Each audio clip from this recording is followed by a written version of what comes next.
오늘 이 시간에 이 동방 박사들이 베들레헴으로 찾아와 예수님께 경배한 사건에 대한 말씀입니다. 아니, 성탄절도 안 되는데 뭐 또 동방 박사 얘기를 하나? 이런 생각을 하시는 분이 계실지도 모릅니다.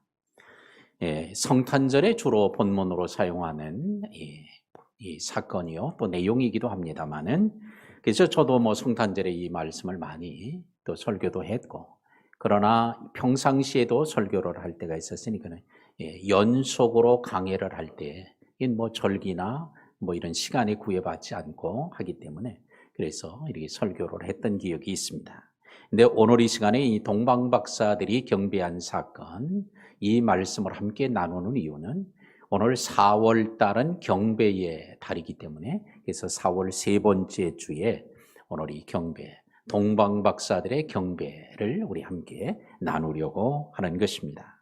그래서 우리는 이 동방 박사들의 경배한 사건은 너무나 잘 알려진 또 유명한 사건이기도 하고 모르는 이가 거의 없는 사건이지만, 오늘 이 시간에 말씀을 함께 나눌 때 동방 박사들이 어떻게 경배했는가 라는 것을 우리가 함께 좀 나누고, 그들의 경배와 우리들의 경배는 어떤 차이가 있는지, 우리는 그들의 경배에서 우리는 무엇을 배워야 하는지, 또 성경을 통해 하나님은 그들이 경배한 모습을 이렇게 성경에 기록해 놓고 이 말씀을 함께 나누게 할 때 주님께서는 이 성경을 통해 우리에게 뭘 얘기해 주시려는지를 우리 함께 나누고 결단하고 기도하는 시간이 된다고 하면, 오늘 하나님이 크게 기뻐하고 또 우리들에게는 큰 은혜와 복이 되는 시간이 되어질 줄로 믿습니다. 자, 동방 박사들은 성경이 없었음에도 불구하고 예수님을 찾아와 경배한 사람들입니다.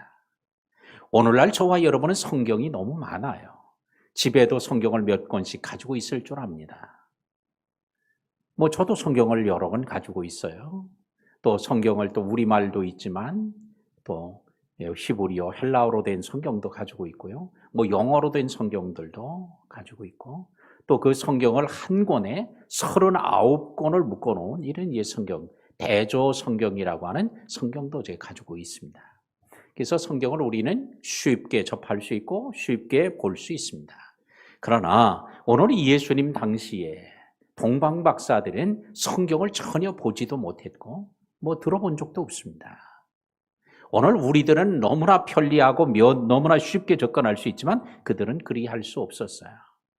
더군다나 이 시대는 구약이 마무리되는 시대였기 때문에 대부분의 성경은 어디다가 양피지로 된 두루마리에다가 기록을 했고, 두루마리로 된 이 가죽을 둘둘 말아서 보관을 하고 또 그렇게 했습니다. 근데 이런 성경을 가지고 다닌다는 건 거의 불가능이에요. 가지고 다녀도 읽을 수 있는 건 이것도 너무 어려워요. 한쪽에서 풀어주는 사람이 있어야 되고 한쪽에서는 그걸 되갚는 사람이 또 있어야 되고요. 자, 이게 쉬운 일이 아니에요. 또 이런 성경을 개인이 소장할 수도 없습니다. 그러니까 이 성경도 많지도 않았고 부피도 너무 크고 휴대도 너무 어려워서 이런 성경을 읽을 수가 없어요. 그러나 유대인들은 대부분 회당에 들어가서 이 성경을 읽을 수 있고 들을 수 있었지만 동방 박사들은 성경이 없어요. 그럼에도 불구하고 예수님을 찾아와 경배하는 것을 통해 볼 때 오늘 우리들은 너무나 편리하고 너무나 쉽게 성경을 볼 수 있음에도 그들과 비교해 본다면 우리의 모습은 너무 부끄럽기 짝이 없습니다. 오늘 성경을 또한 그들은 가르쳐주는 사람도 없어요. 당시의 유대인들은 주의 종 선지자들이, 또 랍비들이, 바리새인들이 성경을 가르쳐주고 이렇게 했어요. 그러나 오늘 그들은 아무도 가르쳐주는 이도 없었습니다. 성경을 가르쳐주는 선지자들, 주의 종들이 없어요. 오직 동방 박사들의 인도자는 하늘의 별뿐이었습니다. 예루살렘에서 성경 박사들인 서기관과 바리새인들은 가득했음에서도 그들은 오히려 예수님을 못 만나고 예수님을 경배하라고 찾아오지 않는 반면, 성경을 가르쳐주는 이가 없는데도 불구하고 동방 박사들은 예수님을 경배하러 오늘 먼 수천리 길을 하나님 마다하지 않고 오게 되었습니다. 우리는 오늘 성경을 교회 안에서 얼마든지 배울 수 있어요. 또한 인터넷을 통해서도 사이버를 통해서도 우리는 얼마든지 배울 수 있고 또한 우리는 얼마든지 문자를 통해 물으면 답을 얻을 수도 있어요. 근데 우리는 동방 박사들보다 훨씬 더 경배를 잘하고 있는가? 한번 사진을 생각해 본다고 하면 우리는 훨씬 더 그들보다는 좋은 여건임에도 불구하고 우리의 모습은 그들보다 훨씬 더 나은 경배를 한다고 자신 있게 말할 수 있는 사람이 그렇게 많지 않을 것입니다. 동방 박사들은 멀고 험한 길에도 불구하고 뭐하러? 따라합시다. 우리가 경배하러 왔노라. 경배하기 위해서 그 수천리 길을, 머나먼 길을, 하나님 그 험한 길을 마다하고 아지 아니하고 그걸 극복하고 나와서 오늘 경배하는 것을 보게 됩니다. 우리가 경배하러 왔노라 그러죠. 여기서 우리가는 동방 박사들이에요. 오늘 동방 박사들은 우리가 경배하러 왔다고 그래요. 이제는 그 우리가 누가 돼야 되겠어요? 우리 자신, 저와 여러분이 돼야 할 줄로 믿습니다. 그러므로 이제는 우리가 경배하러 왔노라. 이거를 아무개가 경배하러 왔노라. 이렇게 바꾸는 거예요. 시작. 할렐루야. 예. 자, 아무개가 나오시는 분이 한 두 분 계시는 것 같은데, 자기가 경배하라. 며느리 죄 때문에 죽었다고 그러지 말고요. 벌써 그건 제게 10번도 더 얘기했는데도 반응 없는 거 보니까 다 잊어버린 것처럼 그러고 계세요. 자, 우리가 경배하러 왔다. 아무개가 경배하러 왔다. 제가 이제 이게 여러분들에게 다 하라고 그랬는데 자기 우리예요. 우리. 오늘 여러분들은 경배하러 온 사람입니까? 대답이 현찮을까요? 이제 좀 말씀을 조금 더 들으면요. 말씀을 함께 나누면 아마 여러분의 자신의 모습을 거울 보듯이 아마 보게 될 것입니다. 수천리 길을 오는데 이들은 그들의 인도자는 뭐예요? 하늘에 있는 별뿐이에요. 별이 인도해. 근데 낮에는 별이 있어도 별을 볼 수 없어요. 그러니 그들은 낮에는 올 수 없어요. 왜? 별이 떠야 되지. 별이 인도를 해야 되는데 별이 인도를 못 받으니까. 그러니 수천리 길을 밤낮으로 와도 모자란데 낮에는 올 수 없고 밤으로만 계속 와야만 하는 거예요. 이게 보통 어려운 일이 아니죠. 오늘날처럼 비행기를 타고 간다고 하면 그건 쉬운 일일 수 있어요. 물론 공항에 가서 대기하고 뭐 수속하고 하는 시간과 또한 그런 이제 번거로움이 있긴 하지만 비행기를 타고 간다면 이게 수천리 길 뭐 그렇게 어렵지 않아요. 기차를 타고 가도 쉬울 수 있어요. 자가용을 타고 가도 쉬울 수 있어요. 수레를 타고 가도 쉬울 수 있어요. 그러나 이들은 걸어서 오는 길이에요. 그것도 낮에는 못 오고 밤에만 와야 하는 길이에요. 자, 근데 그걸 뭘 하려고 와요? 경배하러 왔다는 게 경배. 오늘 베들레헴을 찾아오는 예루살렘 유대 땅을 찾아오는 목적은 딱 하나예요. 경배에 있었다는 거예요. 오늘도 우리가 하나님의 전으로 찾아 나오는 이유, 가장 최우선의 목적과 목표가 경배가 되기를 주의 이름으로 축복합니다. 그러나 오늘 우리는 어떤 목표를 가지고 옵니까? 오늘 여러분들은 어떤 마음과 태도를 가지고 오늘 교회로, 예배당으로, 오늘 성전으로 오늘 여러분 나왔습니까? 누군가 만남을 통해서? 아니면 뭐를 하기 위해서? 어떤 일 때문에? 하나님과는 아무 관계도 없는 다른 일 때문입니까? 오늘 경배가 그 어떤 것보다 우선돼야 할 줄로 믿습니다. 왜? 하나님은 그런 사람들을 찾으니까. 예루살렘에서도 말고 이 산 그리심산에서도 하지 마라.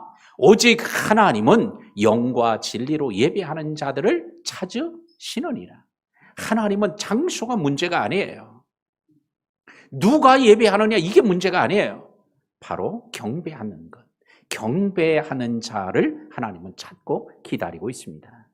너희 몸을 하나님이 기뻐하는 거룩한 산 제사로 드려라. 이것이 너희가 드릴 영적 예배니라. 주님 말씀합니다. 우리가 영적 예배, 이 경배가 꼭 있어야 되는데 이 경배를 놓치고, 자, 오늘 그들이 먼 수천리 길을 찾아와요. 힘든 길을 찾아와요. 위험한 길을 마다하고 와요. 왜? 수천리 길을 찾아오는 오늘날에도 치안이 해외에 나가면 소매치기들이 얼마나 많은지 모르죠. 눈 뜨고 있어도 코베가는 그런 일이에요. 우리 한국에 오면요, 많은 사람들이 놀라는 게 치안이 너무 잘 돼 있다는 거예요. 식당에다가 휴대폰을 놓고 나와도 그냥 있어요. 1시간 뒤에 가도 그냥 있습니다. 지난번에 제가 오늘 백화점에 갔는데 그 아이들이 노는 놀이터예요. 놀이터가 있는데 그 앞에 휴대폰이 있는 거예요. 그래서 다 누구든지 휴대폰을 가지고 있으니까 그건 손대는 사람이 없고, 물론 CCTV가 다 있어서 그렇지만, 그래서 제가 저거를 좀 갖다가 줄까 말까 하다가 제가 시간이 좀 바빠서, 그래서 이제 일을 보는데 방송이 나오는 거예요.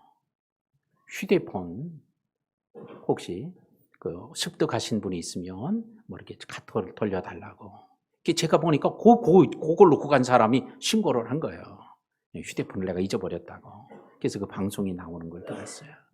그래서 조금 있다가 이렇게 가보니까 그 휴대폰이 이제 없어졌다라고. 그래서 찾았구나, 주인이 가져갔구나, 이런 생각을 해요. 외국 사람들이 우리 한국에 와서 그게 놀란다는 거 아니에요. 혹시 외국에 가실 분들 계시면요, 소매치기 조심하세요. 소매치기 한번 당하면요, 그냥 여행이나 이거 다 그냥 꽝이요. 아주 기분이 완전히 잡쳐서 아무것도 못합니다. 더군다나 여권, 비자 잊어버리시면요, 이러면 이제 끝장나는 거예요. 네. 오늘날에도 그러한데, 지금 2000년 전에 동방 박사들이 수천리 길을 오는데 그들이 뭘 가지고 와요? 황금과 유향과 모략을 가지고 와요. 그러니 그들이 얼마나 위험했겠어요. 그냥 훔쳐가는 절도만 해도 위험한데 강도를 당하면 더 위험하고요. 거기다가 또 강도에다가 그걸 가져갈 때 그냥 가져가기 때문에 죽일 수도 있어요. 얼마나 위험해요. 그럼에도 불구하고 그들은 오로지 뭐에 집중해요? 경배에 집중하는 거예요. 우리 성도들도 오늘도 교회 올 때 이런저런 이유 때문에 왔을지라도 이제부터는 우리가 교회와 성전으로 예배당으로 나올 때에 경배를 잃어버리지 않는, 딴 거를 다 혹시 잊어버리고 놓치는 안 있어도, 만나고 싶은 친구를 못 만나고 가는 안 있어도 경배를 잃어버리지 않는, 예배를 잃어버리지 않는 우리 성도들이 되기를 주의 이름으로 축복합니다. 근데 이 경배를 잃어버리는 사람들 중에 가장 대표적인 그룹이 누구요? 목사들이에요. 저를 비롯해서. 예배를 잃어버리는 거예요. 예배에 설교도 합니다. 예배를 인도도 합니다. 다 하는데 진정 예배는 없어요. 그냥 행사를 하는 거예요. 목사니까 솔직하게 얘기하는 거예요, 제가. 목사들. 또 우리 부목사님들, 교역자들, 예배 준비하느냐고 막 하는, 예배는 없어지고 준비하고 바쁘고 분주하고 왔다 갔다 하고 이런 것만 있는 거예요. 또 가장 많이 잊어버리는 사람이 누구요? 장로님들이요. 수십 년 교회 생활하니까 벌써 다 알아. 시작을 언제 하고 언제 끝나는 거 다 알아요. 장로님들이 예배를 잃어버리지 않아야 돼요. 왜? 이거는 사람이 몰라. 근데 누가 알아? 하나님이 알아. 그 다음에 예배를 누가 잊어버려요? 교회 오래 다닌 사람, 초신자들이 예배를 잃어버리는 게 아니라, 경배를 잃어버리는 게 아니라 오래 묵은 신자들이 예배를 잃어버려요. 예배 시작은 묵도할 때부터 시작이 돼서 어떻게 진행이 돼서 어떻게 끝난다는 거 너무 잘 알아요. 그러다가도 다 예배만 시작되면 벌써 눈을 감고 묵상으로 들어가요. 그러다가 가끔씩 아멘도 해요. 탄식하듯이 주여 한 번씩 합니다. 왜? 나 안 졸고 있다고.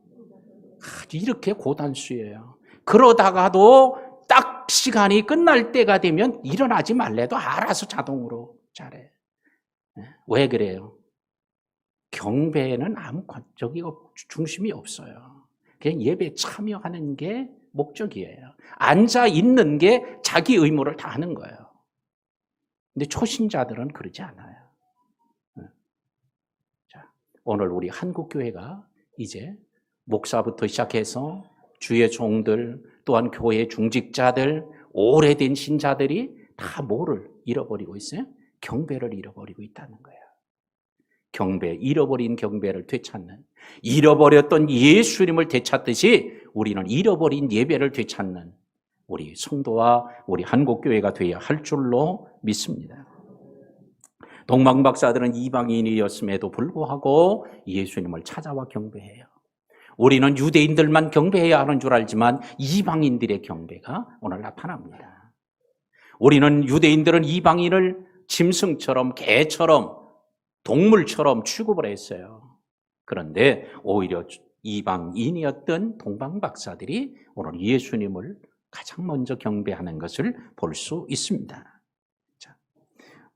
이방인이라고 해서 주님 앞에 나오지 못할 이유도 없고요. 이방인이라고 해서 경배 못할 일도 없고요. 이방인이라고 해서 기도 응답 못 받는 게 아니에요. 오히려 유대인들이 바리새인이 기도해도 응답을 못 받고 기도는 유창했으나 기도 응답이 없는 거예요. 이방인이었고 또한 세리였던 사람들이라도 주님께 기도하고 응답받은 일이 얼마나 많아요. 엘리야가 그리 시내가에 숨었을 때 하나님이 부정한 동물인 까마귀에게 조속으로 떡과 고기를 물어다 주게 합니다. 그럴 때 아침 저녁으로 떡과 고기를 물어다 주지 않으면 엘리야는 굶는 거예요.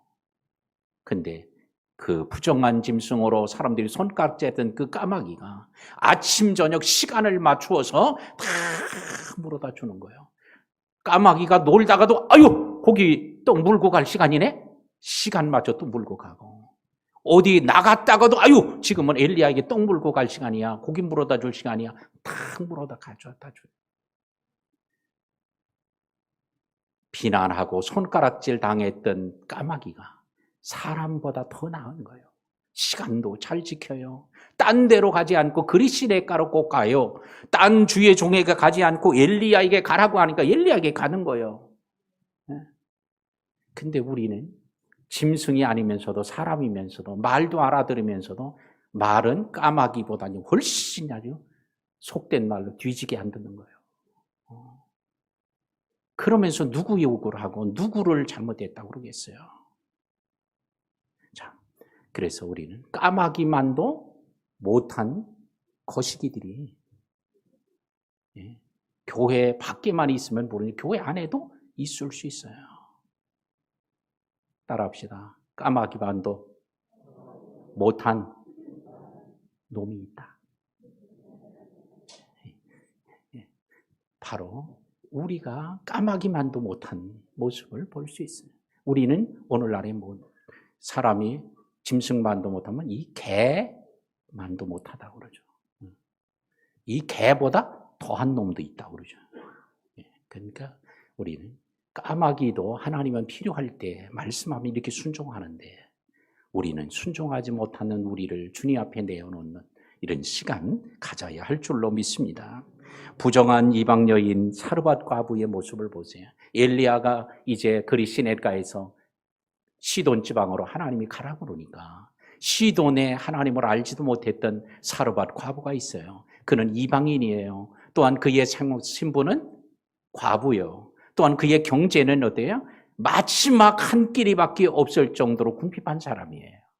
그런데 그래도 그가 사람들은 다 외면하고 무시하고 아무것도 못할 사람으로 알았지만 오히려 그를 통해 엘리야를 3년 동안 먹이게 하고 오히려 그는 3년 동안의 기근을 피하는 은혜를 주셨고 그의 아들이 죽었다가 살아나고 하나님을 믿는 믿음의 사람으로 성경에 기록되는 이런 축복의 인물이 돼요.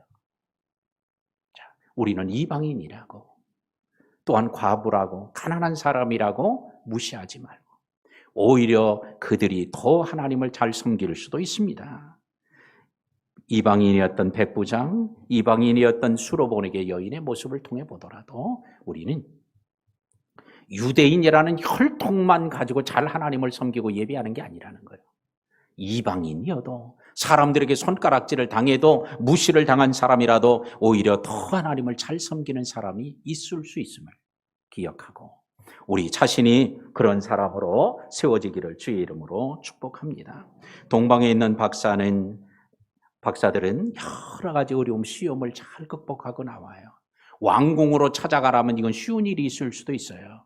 그런데 저 시골 촌구석 베들레헴 지금이야 베들레헴이 큰 성읍이고 유명한 곳이지만 오늘 이때는 아주 별 볼 일 없는 곳이에요. 그래서 다윗이 베들레헴 출신이라고 할 때 무시를 당했던 거예요.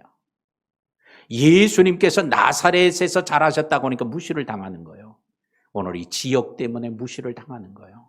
잘 사는 동네에서 태어나고 거기서 교육받고 학교 나왔다 그러면 인정을 받아요. 근데 이렇지 못하면 무시를 당하던 시대에.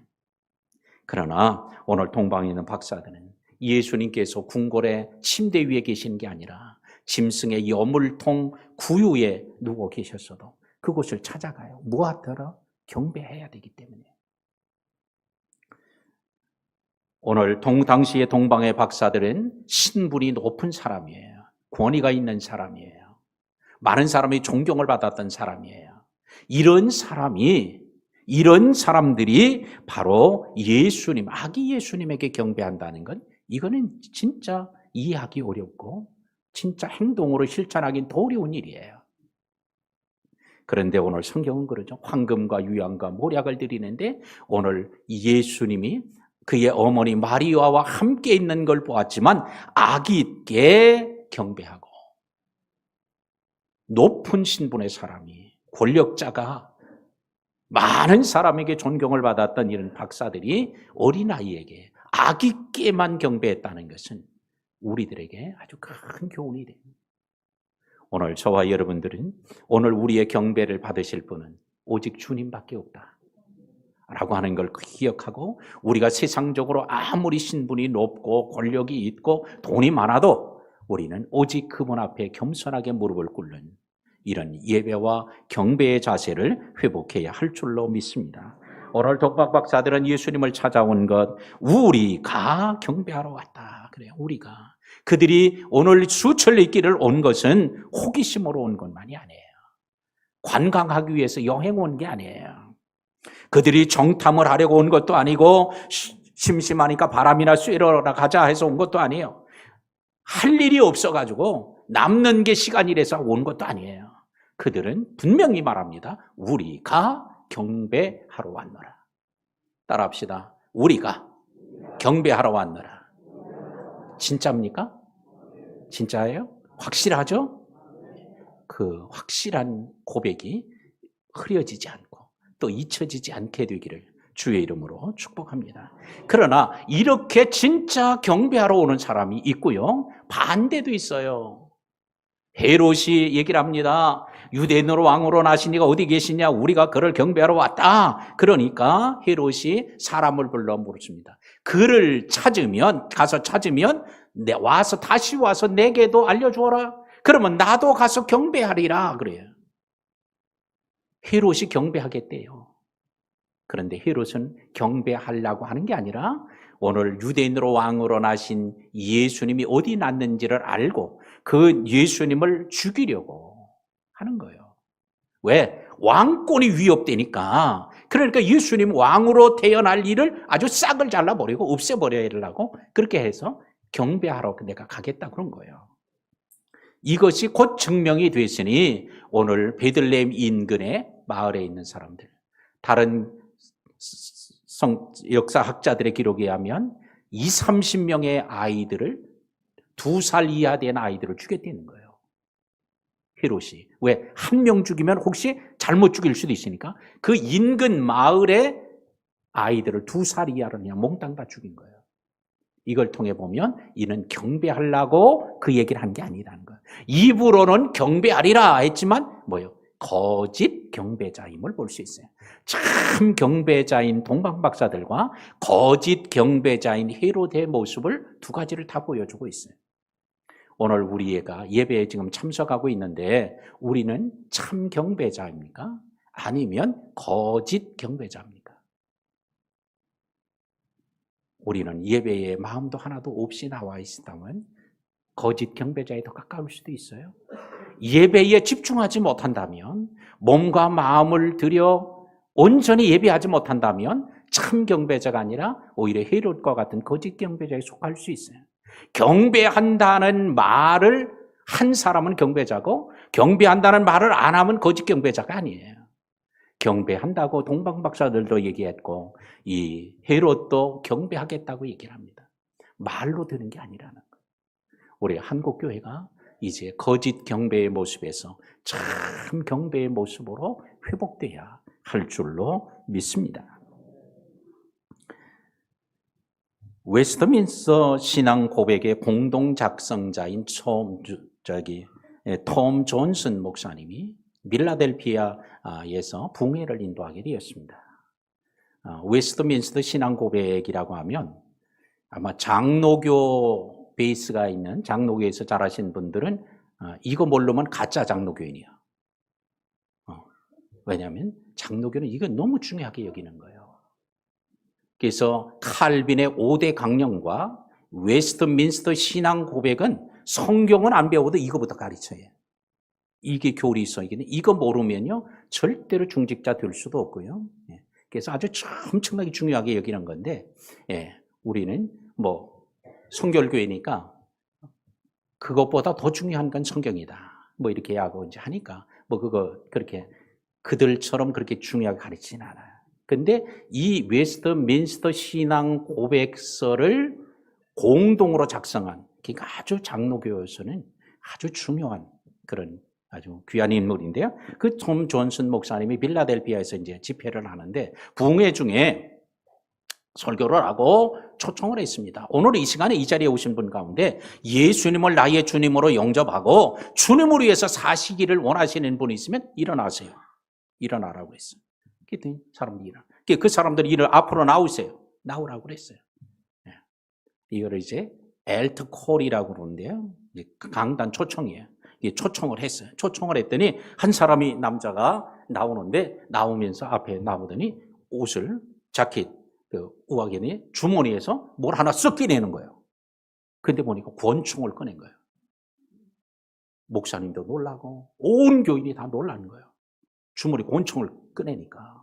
그러더니 그 권총을 강대상 위에다 탁 놓은 거예요. 그러면서 하는 얘기가, 저는 오늘 마지막 예배로 한번 참석하고 나를 교도소로 보냈던 사람을 죽이고 내 두 아들이 있는데 두 아들도 내가 없으면 그 아이들이 자랄 수 없으니, 제대로 클 수 없으니 그 두 아들을 죽이고 자기도 죽고 이러려고 오늘 결심하고 마지막으로 한번 예배에 참석해야 되겠다고 왔다는 거예요. 그 사람이 그날 주님을 만나고 오늘 얘기하기를, 내가 이제 권총을 들고 그 사람을 찾아가려고 했지만 이제 제가 성경책을 들고 그 사람에게 찾아가겠습니다. 그래서 그 사람을 찾아가게 되었고 필라델피아의 유명한 전도자가 되어졌습니다. 한 번의 예배가 그의 인생을 바꾼 거예요. 그의 주변에 많은 사람을 바꾸었고 그를 통하여 많은 영혼들을 살게 하는 일을 해내게 했습니다. 이게 어디에서 이루어질까요? 경배, 바른 예배, 하나님을 만나는 예배에서 이루어지는 일이에요. 오늘도 하나님은 이런 예배자들을 찾으십니다. 오늘 예루살렘에서도 이런 예배자를 찾으시고요. 사마리아에서도 이런 예배자를 찾으시고요. 우리 서울에서도, 관악구에서도, 삼성동에서도, 꿈을 이루는 교회 안에서도 이런 예배자를 주님은 기다리고 계실 줄로 믿습니다. 마음을 다하고 뜻과 성품을 다하여 예배하는 예배자로 세워져야 할 줄로 믿습니다. 성경에 많은 부흥이 있지만 그중에서 세 가지 대표적인 부흥을 꼽으라고 하면, 첫 번째, 사무엘 시대의 미스바의 부흥, 두 번째, 에스라 시대의 수모납 광장의 부흥, 세 번째, 초대교회 시대의 마가 다락방의 부흥, 오순절 부흥, 3대 부흥을 꼽습니다. 그런데 이 3대 부흥의 공통점은 거기에 나온 사람들이 예배의 참여자로, 예배자로, 경배자로 나왔다는 거예요. 그런데 오늘 그랬던 그들이 시간이 지남에 따라서 뭘로 바뀌어요? 예배 참여자, 경배자가 아니어서 구경꾼으로 바뀌는 거예요. 그러니까 교회 와서, 성전에 와서 구경만 하고 가는 거야. 이번에 사람 많이 왔네. 재물을 많이 잘 드리네. 어떤 옷을 입고 왔네. 멀리서도 왔네. 뭐 이런 거 구경꾼으로 바뀐, 이거를 세속화라고 얘기하는 거예요. 그러다가 또 시간이 더 지나면서 어떻게 바뀌어요? 비평가로 바뀌는 거예요. 비난하고 판단하고 정죄하는. 그러다 보니까 예수님조차도 찬양을 받지 못하시고 비난당하고 예수님을 십자가에 못 박아 죽이는 일까지 벌어진 거예요. 자, 오늘날 우리가 예배에 참여자, 예배자, 경배자로 회복되지 않는 한 부흥은 일어날 수 없다. 우리가 그렇게 되지 못하면 뭘로 전락하기 쉬워요? 구경꾼으로. 예배에 참석하는 구경꾼이에요. 구경만 하고 가는 거예요. 아, 예배 잘 봤다고. 아이고, 목사 설교 잘하네. 아이고, 찬양대가 요즘 연습을 좀 하는가 봐. 좀 목소리가 달라졌네. 구경꾼으로만 갔다 가는 게 아니에요. 앞사람 뒤통수만 쳐다보고 파마 어느 가게에서 했는지 잘 나왔네. 그것만 한 시간 내내 생각하다가 구경만 하고 가지 말고 식당에 메뉴가 오늘 뭘까? 그것만 생각하고 가지 말고 우리는 구경꾼에서 뭐로? 경배자, 예배자, 참여자로 회복돼야 할 줄로 믿습니다. 이제 참 예배자는 실종이 되고 거짓된 예배만 난무한다면 사람은 이거 잘 몰라요. 목사도 알 수 없어요. 근데 주님은 이걸 아시고 그런 곳은 주님이 거하시기를 기뻐하지 아니하고 어떻게? 떠나시는 거예요. 그래서 주님께서 에스겔서를 보니 주님이 떠나시는데 그렇게 세속화되고 악을 행하고 성전 안에서 불의한 일을 행하고 우상을 숭배하고 그림을 그려놓고 제사를 드리고 그게 성전 안에서 골방에서 이루어지니 이게 누가 알 수 있어요? 아무도 볼 수 없어요. 근데 하나님은 그걸 아시고는 성전에서 지성소에서 나오시는 거예요. 그 성전 문지방에 거기서 계시면서 머뭇거리고 계시다가 그래도 그들이 변화되지 않으니까 어떻게? 다시 또 나가서 예루살렘 성 동문, 황금문 밖에 서 계시다가 그래도 그들이 변화 안 되니까 어떻게? 다시 예루살렘 동쪽 그 높은 산에 감람산 위로 올라가셨다가 거기서 완전히 떠나시고 나니까 오늘 예루살렘이 멸망하고 바벨론의 침략으로 완전히 나라가 국권을 상실하는 이런 일이 발생하게 된 것, 우리는 이미 역사적으로 아는 사실 아닙니까? 오늘 우리는 구경꾼 신자들이 많은 한 주님은 계실 수 없다는 거예요. 주님이 역겨워서 계실 수가 없어요. 오늘 예배자, 예배 참여자, 경배자로 우리가 하나님 앞에 예배하게 될 때 주님은 그곳이 아주 누추하고 보잘것없는 곳이라도 관계없이 그곳에 주님은 임재하시고 카타콤이라고는 지하 묘지라고 해도 주님은 그곳에서 예배하는 자들을 위해 그곳에 계실 수 있었어요. 그러나 황금으로 뒤덮어놓은 예루살렘 성전이라도 주님에 대한 예배가 상실되니 주님은 그곳을 떠나실 수밖에 없으시며 주님이 내가 떠나면 돌 위에 돌 하나도 남기지 않고 다 무너지리라 하는 말씀대로 이루어지게 되는 줄로 믿습니다. 이제 말씀을 맺겠습니다. 오늘 동방박사들에 대한 이야기 모르는 사람 누가 있어요? 다 알고 있습니다. 주일학교 아이들도 다 알아요. 그런데 오늘 동방박사들의 이런 경배의 모습과 나의 예배의 모습은 어떻게 다른가? 우리는 그들보다도 훨씬 나은 여건임에도 그들보다 더 나은 예배를 드리는가? 우리는 그들보다 더 많은 은혜와 축복을 받았음에도 오늘 동방박사들보다 더 잘 예배하는가? 라고 하는 것을 우리가 한번 살펴봅시다. 오늘 이 시간에 자신의 모습을 보는 시간, 또한 깨닫는 시간, 도전을 받고 회복하고 결단하는 이런 복된 시간이 되기를 주의 이름으로 축원합니다.